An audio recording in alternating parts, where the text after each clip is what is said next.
Հերթ քվեարկության են դրվում օրակարգում ընդգրկված չզեկուցվող հարցերը, արդեն իսկ իմ ասած փոփոխություններով քվեարկություն ձեր կներեք պարոն Հակոբյան, ես դուք ձեր բակում չեք,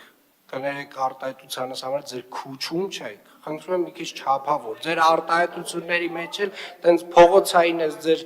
լեքսիկոնով մի քիչ զուսպ եղեք, քվեարկություն,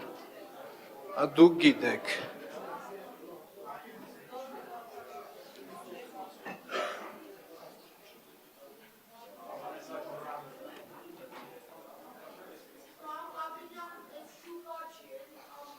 լավ, ժողովուրդ ջան, ասենք ամեն ինչը պատվով կարելի ընդունել, էլի։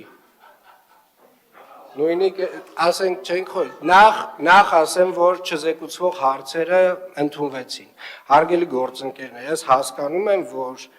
այն այսպես ասած այն տորիչելյան դատարկության մեջ ձեր օրակարգի, որ բան չունեք ասելու, իրականում էլի, որ բան չունեք ասելու,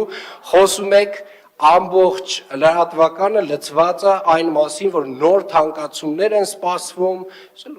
զարմացած մարդիկ ինձ գրում են, ասում են, այս ինչ նոր թանկացումներ է, ինչա փոխվում, ասենք, երբ որ մեր турքերի վճարների լռություն, հարգելի գործընկերներ, ես իմ նիստը վարողի իրավունքից օգտվելով, իմ արտահերթ ելույթից օգտվելով, ասում եմ այն ինչը, որ ճիշտ եմ համարում, և հետևապես խնդրում եմ այս տվայտանքների մեջ պետք չի ընկնել, նորմալ է ամեն